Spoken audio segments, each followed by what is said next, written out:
నమస్తే AP9 24x7 news కు స్వాగతం. నేను పద్మ. ముందుగా హెడ్లైన్స్.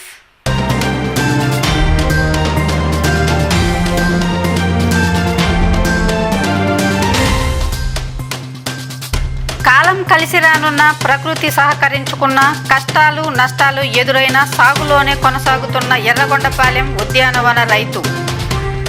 ఎవరో వస్తారని ఏదో చేస్తారని ఎదురు చూసి కాలం వృధా చేయని సంతనూతులపాడి పోలీసులు సొంత నిధులతో రోడ్డు మరమ్మతులు. ఒట్టిపోయిన ప్రకాశం జిల్లా పాలపొదుగు ఒంగోలు డైరీ కథ కంచికి చేరకపోగా డైరీ ఉద్యోగులు రోడ్డును పడ్డారు. తమకు చెల్లించాల్సిన బకాయిలు gratuity, PF, ESI, VRS gratuity మొత్తాలను చెల్లించాలంటూ స్థానిక కలెక్టరేట్ వద్ద ఎన్నో రోజులుగా ఆందోళన చేస్తున్నా తమను ప్రభుత్వం పట్టించుకోవడం లేదంటూ ఆందోళన వ్యక్తం చేస్తున్నారు. 30 నెలల EPF బకాయిలు వెంటనే చెల్లించాలి. 12 నెలల కోఆపరేటివ్ క్రెడిట్ సొసైటీ బకాయిలు వెంటనే చెల్లించాలి. 6 నెలల LIC బకాయిలు వెంటనే EPF బకాయిలు వెంటనే చెల్లించాలి. 30 నెలల 2020 ప్యాకేజ్ వెంటనే మేనేజ్మెంట్ ముందు వైఖరి. ప్రకాశం జిల్లా ఒంగోలు నగరంలో ఒంగోలు డైరీ ఎంప్లాయీస్ యూనిట్ తరపు నుంచి గత 65 రోజుల నుంచి ఇక్కడ నిరాహార దీక్షలు చేయటం వాళ్ళు మనం చూస్తూ ఉన్నాము. అయితే ప్రభుత్వం వారికి ఏ విధంగా స్పందిస్తున్నారు, అసలు స్పందించట్లేదా అనేటువంటి విషయాల గురించి మన అడిగి తెలుసుకుందాం. నా పేరు Katuru Srinivasarao, dairy employees union ప్రెసిడెంట్ని. మేము గత 35 ఏళ్ళ నుంచి డైరీలో పనిచేస్తూ మా డైరీ 2017 ఆర్థిక ఇబ్బందులు ఉన్నప్పుడు మేము అప్పుడు ప్రభుత్వాన్ని మా మేనేజ్మెంట్ని కానీ అప్పుడున్న మా డైరీ చైర్మన్ కానీ ఆర్థిక ఇబ్బందులు కాబట్టి మనం గవర్నమెంట్ నుంచి కొంత ఫండ్స్ తెచ్చుకొని మనం డెవలప్ చేసుకుందాం అన్నప్పుడు ఆయన మాకు సహకరించలేదు. మేము అప్పుడు 32 రోజులు ధర్నా చేసి అప్పుడున్న గవర్నమెంట్ మినిస్టర్లు కానీ ఎమ్మెల్యేలు కానీ మేము సీఎం అప్పుడు చంద్రబాబు నాయుడు దగ్గర పోయి మేము కలిసి అప్పుడు 35 కోట్లు శాంక్షన్ చేయించుకొని రైతులకు 11,50,00,000 రైతులకి, బండ్లు వెహికల్స్ తిప్పిన ట్రాన్స్పోర్ట్ వెహికల్స్కి 1,50,00,000, మాకు 9 నెలలు జీతాలు రావాల్సిన జీతాలు తీసుకొని మాకు 40 లక్షలు EPF బకాయిలు, 40 లక్షలు LIC బకాయిలు, కోఆపరేటివ్ బకాయిలు 40 లక్షలు అని తీసుకొని సక్రంగా నడుపుకున్న టైంలో ఈలోపు గవర్నమెంట్ మారిన తర్వాత మేము కొంచెం ఆర్థిక ఇబ్బందులు ఉన్నాం. గత ప్రభుత్వం 58 కోట్లు శాంక్షన్ చేసింది, 35 కోట్లు ఇచ్చింది, 23 కోట్లు మాకు వర్కింగ్ క్యాపిటల్కి ఇస్తే మేము డైరీ సక్రంగా నడుపుకుంటాము. ఇప్పుడు వరకు మాకు రైతులకు కానీ ఏం ఇబ్బందులు లేవు. ఎంప్లాయీస్ కూడా ఏదో 2-3 నెలలు జీతాలు మాత్రమే కొంచెం పెండింగ్ ఉన్నాయి. మీరు కొద్దిగా మాకు డైరీకి కొద్దిగా ఆర్థికంగా సపోర్ట్ చేస్తే మేము డైరీ బాగా నడుపుకుంటాం అన్నప్పుడు వాళ్ళు ఏం చేశారంటే డైరీకి మన జిల్లా మినిస్టర్ బాలినేని శ్రీనివాసరెడ్డి, మన నియోజకవర్గం ఎమ్మెల్యే సుధాకర్ బాబు గారు వచ్చి డైరీలో మీటింగ్ పెట్టేసి మీకు మంచి ఆర్థికంగా మేము తోడ్పడతామని చెప్పేసి మీటింగ్లు పెట్టి 30 కోట్లు ఇస్తే సరిపోద్దా, 20 కోట్లు ఇస్తే సరిపోదని చెప్పేసి ఒక 20 పైసలు కూడా ఇవ్వకుండా తర్వాత మళ్ళీ మేము వాళ్ళ దగ్గర దిగినప్పుడు మేము అమలు సమస్యను తీసుకొస్తున్నాము, మీకు డైరీ బాగా మీ ఉద్యోగులు రైతులకు మంచి భవిష్యత్తు ఉంటుంది, రైతులకు కూడా 4 రూపాయలు బోనస్ ఇస్తారు, మీకు రావాల్సిన బకాయిలు పెండింగ్లు కానీ మీకు మంచి జీతాలు ఇస్తారు, ఇబ్బంది లేదని చెప్పేసి మా చేత పని చేయించుకొని అమలు సంస్థని అక్కడి నుంచి పైనుంచి వాళ్ళు ఒక టీం లాగా వచ్చేసి ఆ టీము వాళ్ళు విజిట్ చేస్తే మన జిల్లాలో రైతులు కరెక్ట్గా రెస్పాండ్ అవ్వలేదు. కానీ అప్పుడు మళ్ళీ మమ్మల్ని కనెక్ట్ చేసి మీరు వస్తే ఫీల్డ్లోకి వాళ్ళు రెస్పాండ్ అవుతారు, మేము వస్తే రెస్పాండ్ కావట్లేదు కాబట్టి మీరు రానంటే అప్పుడు మేము ఒక టీం లాగా మళ్ళీ వాళ్ళతో తిరిగి రైతులతో మాట్లాడి 250 సొసైటీలు మేము ఓపెన్ చేసుకోవడం జరిగింది. 1000 మొగులు తిరిగాం. ఉదయం 6 నుంచి రాత్రి 12 గంటల తిరిగి సొసైటీలు ఓపెన్ చేసుకున్న తర్వాత తీరా ఓపెన్ చేసే టయానికి మీరు వేరు మేము వేరు అన్నట్టుగా మాట్లాడితే అప్పుడు అదేంద్ర బాబు ఇప్పుడు దాకా పని చేసుకుని మీరు వేరు మేము అంటున్నారంటే మీ హైకమాండ్ మీరు అడిగి తెలుసుకోండి, మాకు వచ్చిన గైడ్లైన్స్ ప్రకారం మేము ఫాలో అవుతున్నాం అని. మరి అట్టప్పుడు మాతో పని చేయించుకోవడం ఎందుకు, అట్టది మేము పని చేయమని చెప్పేసి అడిగినప్పుడు మా MD గారు వచ్చేసి మనం అమూల్ స్కీమ్కి వాళ్ళకి ఇస్తున్నాము, వాళ్ళ పని వాళ్ళు చేసుకోండి, మీ పని మీరు చేసుకోనండి, మీకు మంచి ERS ప్యాకేజ్ ఇస్తాం, స్టేట్లో లేని మంచి ప్యాకేజ్ ఇస్తామని చెప్పేసి మమ్మల్ని నమ్మచెప్పారు. సరే ఏదేమైనా సరే మీరు ERS ప్యాకేజ్ డిసైడ్ అయినప్పుడు మాకు రావాల్సిన 9 నెలల జీతాలు కానీ 30 నెలల LIC EPF బకాయిలు కానీ 6 నెలలు ఎల్ఐసి బకాలు కానీ, మా కోఆపరేటివ్ సొసైటీ నుంచి మా ఎంప్లాయీస్ 12 నెలలు సొసైటీ డబ్బులు కానీ ఇవన్నీ మాకు ఎంప్లాయీస్, రిటైర్డ్ ఎంప్లాయీస్ గ్రాడ్యుయేట్ ఇవన్నీ ముందు పాత బకాలని క్లియర్ చేసిన తర్వాతే ఇయర్ఎస్ ప్యాకేజ్కి మేము సంతకం పెడుతున్నప్పుడు వాళ్ళు ఏమంటే మీకు అన్నీ ఇస్తాం, మీరు సంతకం పెట్టండి, అన్నీ ఒకేసారి ఇస్తాం మమ్మల్ని నవ్వులు మెలుకొని 2027 ఫిబ్రవరి దాకా మాకు కట్ ఆఫ్ డేట్ ఇచ్చేసి 2000 జనవరికి మాకు ముందే బయట పంపించారు. మా వాళ్ళు సంతకాలు పెట్టారు కాబట్టి పంపించేసి మీకు 80% డబ్బులు ఇస్తా ఉన్నారు. ఈ రోజు కూడా మోసపూరితంగా మేము డబ్బులు ఇస్తామని చెప్పేసి ఇప్పుడు మమ్మల్ని బయటకు పంపి 3 నెలలు అయింది. ఒక్క నయా పైసా కూడా మాకు ఇవ్వపోగా మేము ఇప్పుడు 65 రోజుల నుంచి ధర్నా చేస్తున్నాం. కలెక్టర్ గారిని కలిసాం, జేసీ గారిని కలిసాం, జిల్లా మినిస్టర్ని కలిసాం, మాగుండి శ్రీనివాసులు ఎంపీ గారిని కలిసాం, డీసీఎల్ని కలిసాం, ఈపీఎఫ్ కమిషన్ కలిసాం, పైకి మళ్ళీ మా ఎండీ దగ్గరికి పోయాం, అన్నీ కలిసాం, ధర్నా చేస్తున్నాం. మా కార్యక్రమాలన్నీ కూడా మేము శాంతియుతంగానే చేసుకుంటూ ఇక్కడ ఒక 18వ తారీఖు మార్చి 18 దాకా ఒక జీవో రిలీజ్ అయింది, 12 కోట్ల చిల్లర. మార్చి 23వ తారీఖు 69 కోట్ల జీవో రిలీజ్ అయింది. ఈ 2 జీవోలు రిలీజ్ అయినా కూడా ఒక్క నయా పైసా కూడా మా అకౌంట్లో వాళ్ళ ఒక జీవోలు మాత్రమే రిలీజ్ చేశారు. దయచేసి ఇప్పుడు కూడా రాష్ట్ర ముఖ్యమంత్రి గౌరవైన జగన్మోహన్ రెడ్డి గారికి మా బాధలు ఆలోచించి ఇప్పుడు కూడా కలెక్టర్ గారు కానీ, మా అహ్మద్ బాబు ఎండీ గారు కానీ దయచేసి మాకు రావాల్సిన బకాలు తొందరగా ఇస్తే సంతోషం. లేకపోతే ఈ కరోనా వల్ల మొన్న మా ఎంప్లాయీస్ ఒక ఆరోగ్యం పరిస్థితి బాగాలేక చూపించుకోవడానికి డబ్బులు కూడా లేక చచ్చిపోయింది. ఇంకా ఈ కరోనా వల్ల ఇట్లా మేము రోడ్డు మీద ఉంటే ఈ కరోనా వల్ల ఎంతమంది చచ్చిపోతుందో తెలియదు. కాబట్టి ఎక్కువ మంది చచ్చిపోకముందు తొందరగా మా డబ్బులు మాకు ఇచ్చేస్తే మేము దయచేసి సంతోషంగా ఇంటికి వెళ్ళిపోతామని చెప్పేసి ఈ అవకాశం ఇచ్చిన ధన్యవాదాలు సెలవు. నెల్లూరు జిల్లా కావలిలోని టిట్కో భవనాలలో ఏర్పాటు చేసిన కోవిడ్ కేర్ సెంటర్ను జిల్లా కలెక్టర్ కేవీఎన్ చక్రధర్ బాబు అధికారులతో సందర్శించారు.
ఇక్కడ మనం ఇంజెక్షన్స్ ఏం పెట్టండి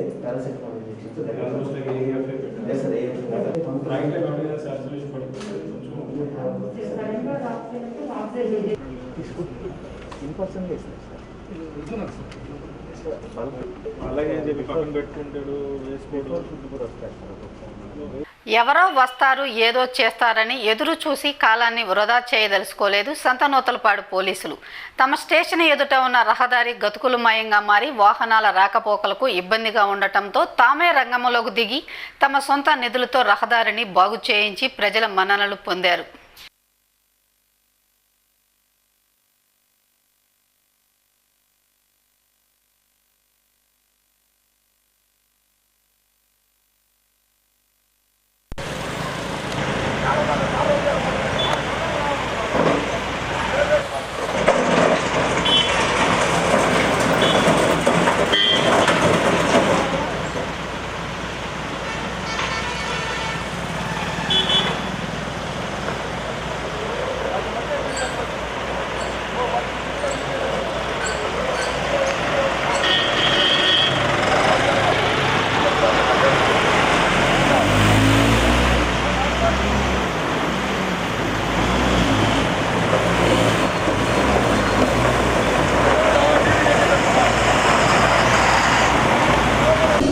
ముఖ్యంగా ఈ సంతనూతలపాడు మండల పోలీస్ స్టేషను ఎదురుగ్గా టర్నింగ్ పాయింట్ ప్లస్ భారీ స్థాయి క్రేన్లు, భారీ స్థాయి లోడు గ్రానైట్స్, అలాగే చిన్న చిన్న వాహనాలు అతి ఎక్కువగా ప్రయాణించే రోడ్డు ఇది. దీనికి సంబంధించి అధికారులకి ఎన్నోసార్లు విన్నపం చేశాము. ఈ రోడ్డుని రిపేర్ చేయమని. అలాగే రిపేర్ చేయకపోగా దాన్ని పట్టించుకున్న ఎవరు అధికారులు లేరు. పోతే దానికి సంబంధించి ఎప్పుడైనా ఒకవేళ చేస్తే కాస్త కోస్తో పోలీసు వారు పోలీస్ స్టేషన్ ఎదురుగుంది కాబట్టి వాటిని వాళ్ళ జనాల ఇబ్బందులు చూసి ఆ ఇబ్బందుల ప్రకారం దాన్ని కొంచెం రిపేర్ సెక్షన్ వాళ్ళు చేస్తూ ఉన్నారు. తదుపరి అంతకుమించి ఎవరు చేసిన దాఖలాలు లేవు. ఆ దాఖలాలు లేనిచో దాన్ని ఎవరన్నా చెప్పినా కానీ పట్టించుకొని ప్రక్రియలో ఉన్నారు. దాన్ని దయచేసి అధికారికంగా రిపేర్ చేసి కొంచెం జనాలకు ఇబ్బంది లేకుండా చూడాలని మేము కోరుకుంటున్నామండి. గవర్నమెంట్ వారికి విజ్ఞప్తి, ఆర్ఎండ్బి వారు ఈ చీమకుర్తి నుంచి ఎస్ఎస్ఎన్ కాలేజీ మధ్యలో రోడ్డు అంతా పోయి ఈ హెవీ వెహికల్స్ అన్నీ వెళ్తూ ఉన్నాయి. గ్రానైట్ వాహనాలు చీమకుర్తి విపరీతంగా తిరుగుతూ ఉన్నాయి. ఇక్కడ ముఖ్యంగా మన పోలీస్ స్టేషన్ ఎదురున ఈ గోతి పడతా ఉంది, అప్పుడప్పుడు పడతానే ఉంది. ఇది పోలీసు వారు దీన్ని తాత్కాలికంగా రిపేర్ చేపిస్తూ ఉన్నారు. అయినా కూడా ఇబ్బందులు, జనం బాగా ఇబ్బంది పడుతున్నారు. ఇది మండలం head quarter plus police station ఎదురుగా ఉన్నది. ఇరుకుగా టర్నింగ్ పాయింట్, గుడి భక్తులు వచ్చే గుడికి ఎదురుగా ఉన్నది. దీన్ని ఎన్నిసార్లు ఆర్ఎండ్బి వారికి విన్నవించుకున్నా పట్టించుకున్న పాపాన పోవడం లేదు. ఇదే విధంగా ఉంటే ప్రజలకు ఇంకా ఇబ్బందులు ఎక్కువగా జరుగుతాయి. దయచేసి ఆర్ఎండ్బి వారు దీన్ని తొందరగా పట్టించుకోవాల్సిందిగా విజ్ఞప్తి. ఈ హెవీ లోడ్స్ వెళ్ళటం వల్ల రోడ్డు తొందరగా పాడైపోవడం, అయినా కూడా పట్టించుకోవడం లేదు ఆర్ఎండ్బి వారు. చూస్తుంటారు కదా, దీనివల్ల జరిగే నష్టాల గురించి రెండు మాటలు చెప్పు. మాటలు ఏం జరుగుతుంది ఇక్కడ? అవును, ఇబ్బందులు ఏంటి ఈ రోడ్లో? ఈ రోడ్డు ఇది టర్నింగ్ అండి. ఇది టర్నింగ్ దిగేటప్పుడు ఆ లాంగ్ షాట్లో కట్ అవుతుంది. ఇక్కడ గుంటగా ఉంది, బాగా బండి అటు ఇటు ఊగుతా ఇదిగా ఉంది. దానివల్ల ఇబ్బందులు బాగా ఇదిగా ఉన్నాయి. కొన్నిసార్లు ఒక్కొక్కడు జ్వరపడిపోతాడు, యాక్సిడెంట్లు కూడా ఇదిగా ఉంటుంది. ఇది మడికి మట్టి పోసి కొద్దిగా బాగా ఇది చేసుకుని అంటే బాగుంటుంది. మీరు ఎంతకాలంగా ఇక్కడ ఇబ్బంది చేస్తారు? ఇది తప్పదారా 1 సంవత్సరం నుంచి ఇదిగా ఉందండి. పోలీసు వారు ఏమన్నా నిలబడి కొద్దిగా ట్రాఫిక్ కంట్రోల్ చేస్తా ఇదిగా ఉంటున్నారు. వాళ్ళు ఉండబట్టే కొద్దిగా సేవ్ అవుతుంది. ఆర్ఎంబి వాళ్ళు ఏం పట్టించుకోవట్లేదు. కోవిడ్-19 నివారణ నియంత్రణ చర్యలపై రాష్ట్ర వైద్య ఆరోగ్య శాఖ మంత్రి ఆళ్ల నాని జిల్లా కలెక్టర్లతో వీడియో సమావేశం నిర్వహించారు. ఈ సందర్భంగా కరోనా నివారణపై అధికారులకు తగు సూచనలు ఇచ్చారు. పరిగణించి మీరు కోవిడ్ కేర్ సెంటర్లు, కొత్తగా కోవిడ్ కేర్ సెంటర్లు ఏర్పాటు చేసి అక్కడ సౌకర్యాల విషయంలో కానీ, స్టాఫ్ విషయంలో కానీ, ఇతర విషయాల్లో కానీ అన్ని విషయాల్లో కూడా 3-4 రోజుల్లో మీరు ప్రత్యేకమైనటువంటి శ్రద్ధ తీసుకున్నారు. మరి కొత్తగా కోవిడ్ కేర్ సెంటర్ ప్రతి ఇంటికి కూడా కిట్ వెళ్ళాలనేది ముఖ్యమంత్రి గారు. కాబట్టి హోమ్ ఐసోలేషన్ ఉన్నటువంటి వారందరికీ కూడా కిట్ పంపించడమే కాదు, ప్రతి రోజు కనీసం మరి తెలుసుకుని అక్కడ సమీక్ష చేసి రమ్మని ముఖ్యమంత్రి గారు ఆదేశించి కలిగినటువంటి అంశాలు. So that kind of system, sir, we'll also introduce so that in each ward, wherever nurses are there in the shift, sir, one designated nurse should be there for the oxygen audit, like properly it is being utilized or not, and at the night time, if they are not using or they are not using it properly, so those kind of things will bring into place, sir. Then sir, remdesivir audit, regarding remdesivir, sir, already a situation has eased out, sir. The day government has decided to give has allowed private hospitals to place intent to the this drug controller authority, sir, the situation has eased out, sir, and in fact we have constituted a district enforcement teams, sir. Few cases were also booked by the police. So on remdesivir front, sir, we'll keep on putting up the vigilance, sir. So regarding the testings and all, TrueNat labs has become functional, and today almost 9,000 tests we have done, sir. As you have instructed that next 48 hours will not take any additional samples and send it to the lab. Only the pending cases should be taken up, sir. So that policy we have adopted, and definitely, sir, all the test cases would be disposed of, sir. Sir, already True Not 5 places low. This True Not testing has already started, sir. Then fever surveillance, utilizing the Sachivalayam staff, sir. That we have started, sir. That will complete by Saturday, sir. So this is on all the 15 points from Guntur district, sir. What about your bed for each district? In at least 1 or 2 COVID centers, if you can procure some oxygen equipment and then make some 100 beds available, at least 1 or 2 days you can tide over. So your time. So right now 6,105 beds are available, but all are occupied, especially this oxygen and ICU beds, sir, they are all occupied. So, but whenever 104 calls and all comes, sir, we ensure that some kind of discharges happens, and we try to accommodate the cases, sir. And based on load, we'll keep on increasing the number of beds in other hospitals, sir. As I have already told, some 3,000 oxygen beds are available, sir. So maybe next by Saturday we can increase. Sir, pardon, sir? I am asking you, what is your average number of discharges per day? Sir, right now I don't have the number, sir. I'll get back to you on this.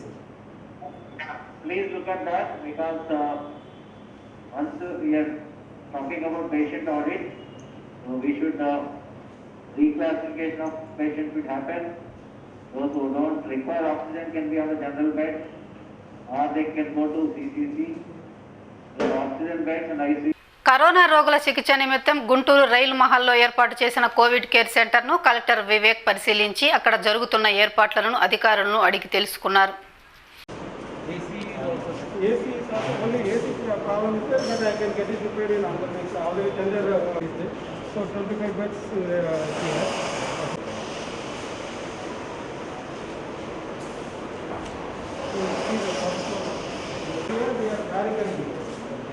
So they can come here and go to the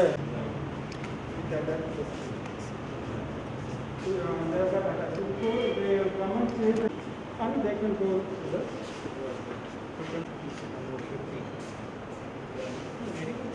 the button also. Suppose in case of you can press the button and they will get a history also. So that they do not search for the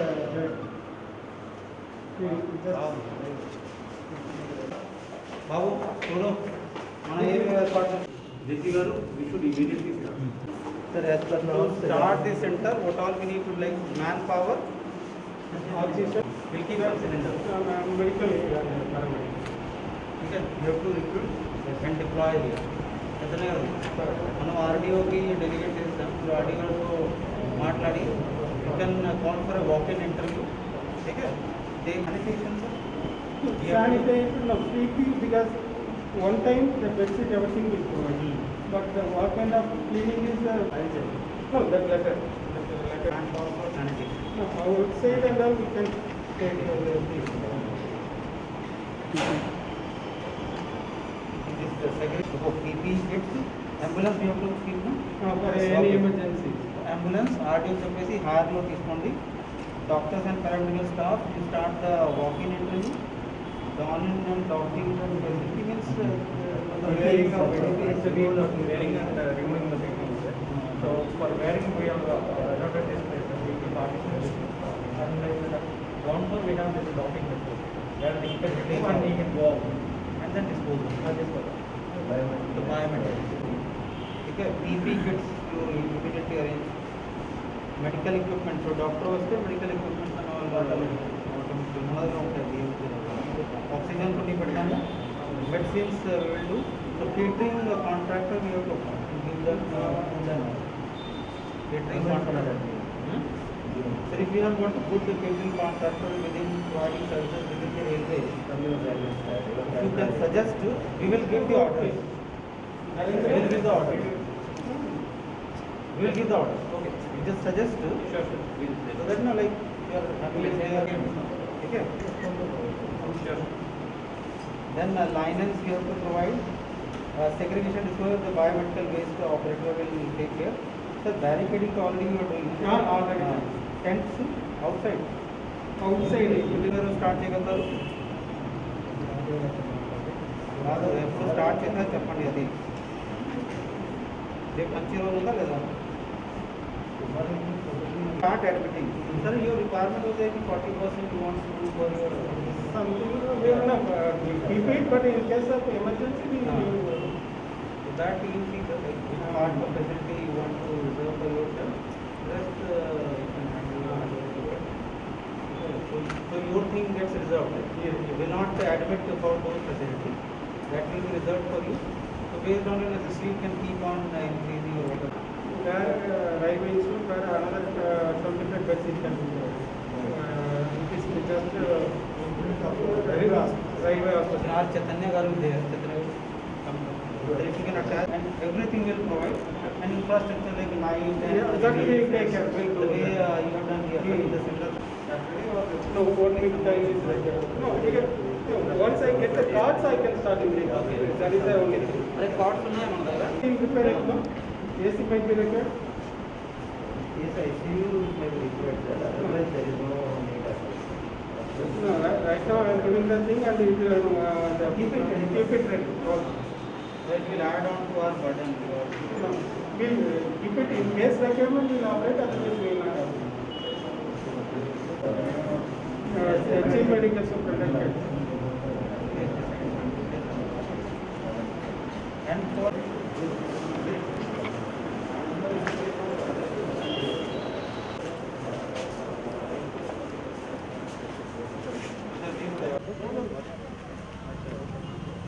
not sufficient. What kind of toilet is this, sir? Like the bio corridor? Bio?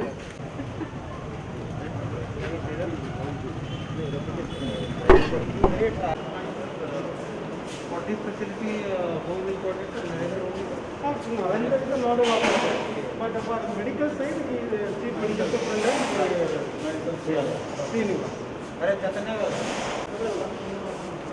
So your task is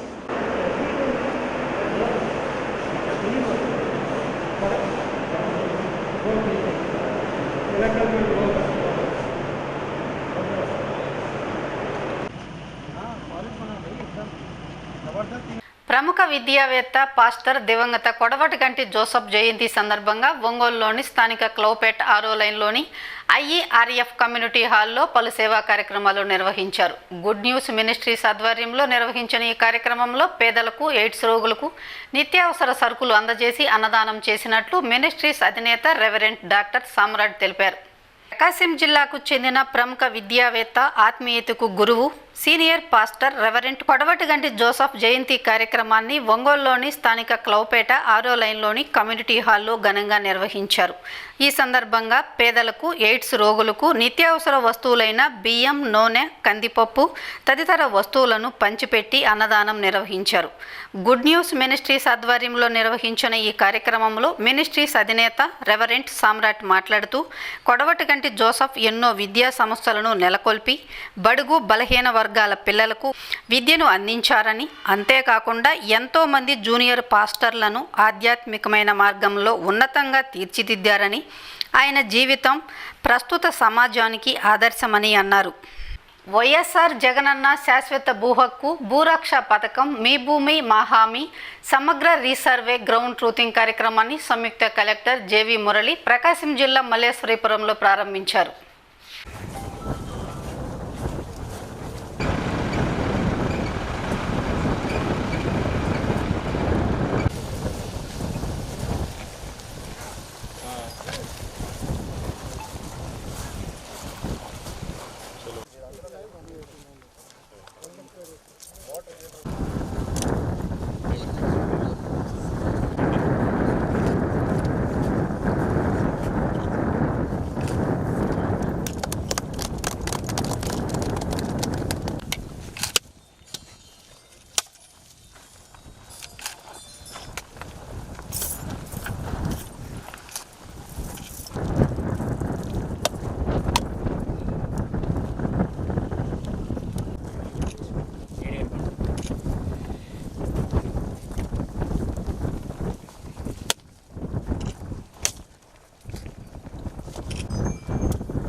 రాలేదే ఈ bend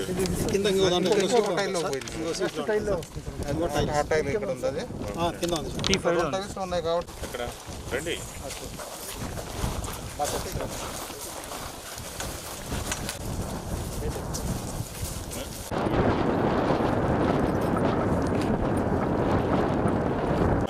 జనాలు తిరగదు కాబట్టి బాగానే ఉంది. మరి అది RI మనం కొత్తగా పెట్టామా? తర్వాత సర్వే చేస్తుంది. అది కాదు, మీ దారి అనేది ఆ జెండా నుంచి ఈ జెండా దాకా ఉంది దారి. తెలుసా విషయం? ఆక్రమించుకున్నారు ఇదంతా కూడా. సరే, అది ఎక్కడైనా చేస్తారు, ఏ ఊళ్ళో అయినా. But whole centre whole whole mark చేస్తున్నాము.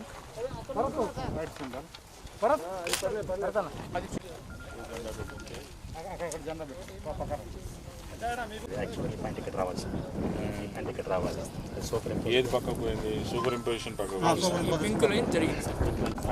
ఇప్పుడు ఏంటి, ఏం చేస్తారు అక్కడ దాకా? ఇక్కడ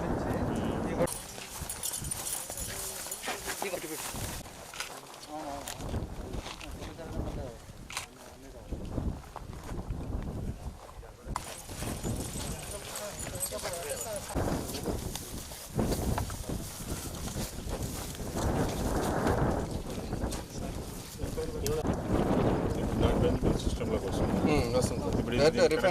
రిఫైన్డ్ కోఆర్డినేట్స్ వచ్చేస్తాయి సార్. ఇప్పుడు పొజిషన్ శాటిలైట్ కనెక్ట్ అయిందా?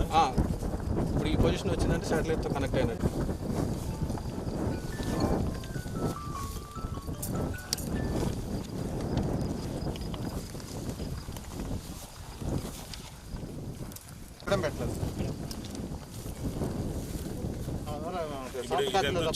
ట్రై జంక్షన్ నుంచి ఇక్కడికి డిస్టెన్స్ క్యాలిక్యులేట్ చేశారా? నేను కోఆర్డినేట్ చెప్తాను.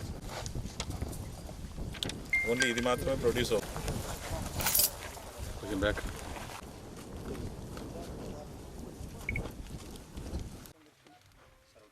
ఓకే. గౌరవనీయులు మన రాష్ట్ర ముఖ్యమంత్రి గారు శ్రీ జగన్మోహన్ రెడ్డి గారు అటు సర్వే ఆఫ్ ఇండియాతో ఇటు మన స్టేట్లో ఉన్నటువంటి స్టేట్ సర్వే డిపార్ట్మెంట్తో అనేక మంది దీంట్లో ఎవరైతే నిష్ణాతులు ఉన్నారో వాళ్ళందరితో చర్చించి ఈ రీసర్వే అనేటువంటి ఒక చారిత్రాత్మకమైన ప్రోగ్రామ్ని చేపట్టారు. రీసర్వే అంటే ఏంటంటే, మనము బ్రిటిష్ గవర్నమెంట్లో 1890 సంవత్సరం నుంచి 1920 దాకా ఆ 30 సంవత్సరాల కాలంలో భారతదేశాన్ని మొత్తాన్ని కూడా బ్రిటిష్ వాళ్ళు చైన్ క్రాస్ టాప్ తీసుకొని కొలవడం, బేసిక్ రికార్డ్స్ రీసెటిల్మెంట్ రిజిస్టర్ అట్లానే ఎఫ్ఎల్ఆర్స్ కానీ అనేకమైన బేసిక్ రికార్డ్స్ని దాని సర్వే ఆధారంగా తయారు చేయడం అనేది జరిగింది. ఇప్పటికి సుమారుగా 100 సంవత్సరాలు దాటిపోవడం, కొన్ని రికార్డులు గల్లంతైపోయి లభ్యం కాకుండా ఉండడం, కొన్ని జీర్ణావస్థలో ఉండిపోవడం, తర్వాత భూమి మీద అనేకమైన మార్పులు. ఆ రోజు ఉన్నటువంటి రైతుకి 4 పిల్లలు ఉంటే ఆ 4కి 4 విభాగాలు, మళ్ళీ ఆ 4 పిల్లలకి మరో తరానికి వచ్చేటప్పటికి ఒక్కొక్కరికి 2 పిల్లలు ఉంటే మళ్ళీ దానికి 8 విభాగాలు, మళ్ళీ వాళ్ళ పిల్లలకి. అట్లనే కొనుగోళ్ళు, అమ్మకాలు, ప్రభుత్వం భూమి కొంత తీసుకుంటుంది, మరికొంత ఇళ్ళ నిర్మాణాలకు లేకపోతే వేటికో అదర్ పర్పస్లకి వెళ్ళిపోతుంది. ఇట్లాంటి మార్పులన్నీ బేసిక్ రికార్డ్స్లో మనం చేయలేదు, ఇంకా మార్పులు అవన్నీ కూడా క్యారీ అవుట్ కాలేదు. సో దానివల్ల ఏదన్నా ఒక సమస్య వచ్చింది ఒక భూమి మీద అనేటప్పుడు దాన్ని కనుక పరిష్కారం చేయాలని అంటే కొంత చిక్కులు వస్తూ ఉన్నాయి. సో అనేక సంవత్సరాలుగా ఈ చిక్కులన్నిటితో పాటు సివిల్ కోర్టుల్లో కూడా పోయి వ్యాజ్యాలు వేసుకొని సంవత్సరాల తరబడి తెగకుండా, అట్లనే ఎఫ్లైన్ పిటిషన్స్ సర్వే కోసం అని చెప్పి 100 పిటిషన్లు ఇవన్నీ కూడా పెండింగ్ ఉండేటివి. సో దీనికంతటికీ పరిష్కారంగా ఏం చేశారు గౌరవనీయులు ముఖ్యమంత్రి గారు, విలేజ్ సర్వేయర్లు అనేటువంటి వ్యవస్థను కూడా ఈ సచివాలయ వ్యవస్థలో ప్రవేశపెట్టారు. ఈ రోజున ఎఫ్లైన్ పిటిషన్ అంటే సర్వే కోసం ఎవరైనా పిటిషన్ పెడితే 1 రోజు 2 రోజులు, మహా అయితే వారం రోజుల్లో పరిష్కారం అయిపోతుంది. ఒకప్పుడు మండలం మొత్తానికి ఒకే సర్వేయర్ ఉండి ఎట్టి పరిస్థితుల్లో ఆ సమస్య తెగేది కాదు. సో దాంతోపాటు ఇప్పుడు రీసర్వే చేపట్టి మన బేసిక్ రికార్డ్స్ అన్నింటినీ కూడా నవీకరించి కొత్తగా తయారు చేసి, ఏవైతే కొన్ని సబ్ డివిజన్లు కలిసిపోవచ్చు, కొన్ని సబ్ డివిజన్లు విడిపోవచ్చు, ప్రభుత్వ భూమి అనేది సపరేట్ కావాలి, ప్రైవేట్ది అనేది సపరేట్ కావాలి, అట్లనే ఈ రీసర్వేలో ఉన్నటువంటి ముఖ్యమైన అంశం ఏంటంటే మనము కోఆర్డినేట్స్ శాటిలైట్ ద్వారా ఏదైతే కొత్త టెక్నాలజీని తీసుకొని కోఆర్డినేట్స్ అని మనం అంటాం. కోఆర్డినేట్స్ అంటే ఈస్టింగ్స్ నార్థింగ్స్ అని కూడా మనం సర్వే పరిభాషలో పిలుస్తాం. అంటే ఏంటంటే ఇక పైన మీ భూమి మీద గుర్తులు చెరిగిపోయినా, రాళ్ళు ఎవడైనా దుర్బుద్ధితో ఇక్కడ ఉన్న రాయి తీసి అక్కడ పాతినా, లేదా గట్లు చెదరగొట్టినా, ఏం చేసినా మళ్ళీ మీ హద్దులు చూపించడం క్షణంలో పని.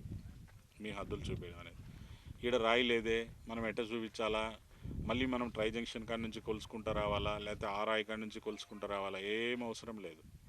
రేపొద్దున ఎప్పుడైనా రోవర్ తీసుకొని వచ్చి ఆ కోఆర్డినేట్స్ని చెక్ చేసుకుంటూ మీ హద్దు ఎక్కడ ఉందో మనం చూపించగలుగుతాం, ఎవరు చెదగొట్టినా ఏం చెడిపోయినా కూడా. సో అది ఒక శాశ్వతమైనటువంటి పరిష్కారం దొరుకుతూ ఉంది. ఈ క్రమంలో మనము ఆల్రెడీ ఈ కార్యక్రమాన్ని మొదలుపెట్టినప్పుడు మన జిల్లాకు కూడా అన్ని జిల్లాలతో పాటు డ్రోన్ అనేది వచ్చింది. దీన్ని మనము హైబ్రిడ్ టెక్నాలజీ సర్వే అని పిలుస్తాము. అంటే డ్రోన్ ఫ్లై చేయడము, కార్స్ సబ్స్టేషన్ ద్వారా సిగ్నల్స్ తీసుకోవడం, ఈ రెండింటి అనుసంధానంతో చేసేటువంటి దీన్ని హైబ్రిడ్ టెక్నాలజీ సర్వే అని మనం అంటాము, లేదా కార్స్ సిస్టమ్ అని కూడా మనం దీన్ని పిలుస్తాం. ఈ సిస్టంలో డ్రోన్ ఆల్రెడీ మన జిల్లాకు వచ్చింది. 12 గ్రామాలలో మొదటగా మనం ఫ్లై చేశాము. అన్ని గ్రామాల్లో ఇమేజెస్ తీసుకునింది. ఆ ఇమేజెస్లో డివిజన్కి ఒక గ్రామం చొప్పున మొదటిగా మనం చేపట్టాము, తొలి విడతగా ఒక పైలట్ ప్రాజెక్ట్ లాగా. ఆ విధంగా ఇది ఒంగోలు డివిజన్లో, ఒంగోలు మండలంలో ఈ మల్లేశ్వరపురం అనే గ్రామం పైలట్ విలేజ్. ఈ డివిజన్లో పక్కన ఉన్న కందుకూరు డివిజన్లో నర్సింగోల్ మహంకాళి కంట్రిక అనేది జరుగుమెల్లి మండలంలో అదొక విలేజు, పైలట్ విలేజు. మార్కాపురం మండలంలో శివరామపురం అనేది మరొక పైలట్ విలేజ్. సో మొదటగా ఈ పైలట్ విలేజ్లో ఈరోజు అంటే 29వ తారీఖున రోవర్తో పాటు సర్వే ఆఫ్ ఇండియా టీం కూడా అంతా వచ్చారు. మన స్టేట్ సర్వే సంబంధించిన మన టీము, డిస్ట్రిక్ట్ వాళ్ళు, సర్వే ఆఫ్ ఇండియా వాళ్ళు ఈ రోజున మొత్తం స్టార్ట్ చేశారు. స్టార్ట్ చేసినప్పుడు ఇప్పుడు ఆ రైతు విస్తీర్ణం ఎంత అనేది కూడా తెలియజేస్తాము. ఆ విస్తీర్ణం ఆయనకున్న విస్తీర్ణంతో సరిపోలింది అని ఆయన సాటిస్ఫై అయితే మళ్ళీ పక్క పొలంలోకి దాన్ని తీసుకొని పోయి వెళ్తారు. లేదా ఆయన హద్దుల్ని మనం ఇప్పుడు చూపించడం అనేది కూడా మన ఉద్దేశం ఉంటుంది. అట్లానే ఒకవేళ వాళ్ళు నెక్స్ట్ మళ్ళీ గ్రౌండ్ వ్యాలిడేషన్ అని చెప్పి కూడా మళ్ళీ వస్తాం. దీని మీద నిజంగా ఉన్న ఓనర్ ఎవరు అనేది కూడా మనం తెలుసుకుంటాం. ఒకవేళ అది వివాదం ఉంటే ఆ వివాదాలను పరిష్కారం చేయడానికి కూడా మొబైల్ టీమ్స్ అనేటివి కూడా ఉంటాయి, ఆ వివాదాలని పరిష్కారం చేసేదానికి. అట్లా కాకుండా ఇంకా కోర్టులో అది పెండింగ్ ఉందంటే కోర్టు తీర్పు దాకా దానికి ఆగాల్సినటువంటి పరిస్థితి ఉంటుంది. ఆ విధంగా మొత్తం రీసర్వే అనేది చేయబోతా ఉన్నాం. This is the pilot village. ఇక్కడ ఏవైనా సమస్యలు మన దృష్టికి వస్తే ఆ అనుభవం తీసుకొని మిగతా విలేజ్ల్లో కొంత సునాయాసంగా మనం ముందుకెళ్ళేదానికి ఉంటుంది. ఇక్కడ కొంత ఆలస్యం కూడా జరిగే అవకాశం ప్రాక్టికల్గా ఉంటుంది. ఎందుకంటే మొట్టమొదటి పైలట్ విలేజ్, ఇక్కడ వచ్చే సమస్యలన్నీ మనం తెలుసుకుంటా ముందుకు పోతూ ఉంటాం. సో ఇది రీసర్వే ప్రోగ్రామ్ ఈరోజు ఈ గ్రామంలో జరుగుతూ ఉంది. కాలం కలిసి రాకున్నా, ప్రకృతి సహకరించుకున్న, తన కష్టాన్ని నమ్ముకున్న రైతు తనదైన నష్టాలని అధిగమించాలన్న పట్టుదలతో తనకు తెలిసిన సాగులోనే కష్టంతో సాగిపోతున్నాడే కానీ సేద తీరలేదు. అయితే ప్రకృతి అతన్నిపై మళ్ళీ పగబట్టినట్టు అతన్ని ఆశలన్నీ అకాల వర్షంతో అప్పుల్లో ముంచెత్తింది. ప్రభుత్వమైనా తనకు సాయం చేయాలంటూ తన గోడు వెళ్ళబోసుకుంటున్నాడు ఆ పేద రైతు. ఎర్రగొండపాలెంలో నాగిరెడ్డి అనే రైతు గత 20 సంవత్సరాలుగా ఉద్యానవన పంటలు సాగు చేస్తూ తోటి రైతులకు ఆదర్శంగా నిలుస్తున్నాడు. కానీ 2015 నుండి ఏ పంట వేసినా ప్రకృతి వైపరీత్యాలు, వర్షాభావ పరిస్థితుల్లో అతను బాగా నష్టపోయాడు. కానీ పట్టుదలతో ప్రతి సంవత్సరం పంట మార్పిడి చేస్తూ ఈ సంవత్సరం బొప్పాయి సాగు చేశాడు. ఆశించినంత పంట దిగుబడి వస్తుందనుకున్న తరుణంలో ఈ మధ్య కురిసిన అకాల గాలితో కూడిన వర్షంతో తోట పడిపోయి ధ్వంసమైంది. ఈ సంవత్సరం పెట్టిన పెట్టుబడి రాకపోగా తీవ్ర అప్పుల్లో కూరుకుపోయానని గోడు వెళ్ళబోసుకుంటున్నాడు. ఉద్యానవన శాఖ అధికారులు కానీ, ప్రభుత్వం స్వచ్ఛంద సంస్థలు కానీ తనకు ఏమైనా సహాయం చేసి తనను ఉద్యానవన పంటల సాగులో ప్రోత్సహించాలని వేడుకుంటున్నాడు పాపం ఆ నిత్య కృషి వలుడు. ఇవి ఈ బులెటిన్ విశేషాలు. చూస్తూనే ఉండండి. మరో బులెటిన్లో మళ్ళీ కలుసుకుందాం.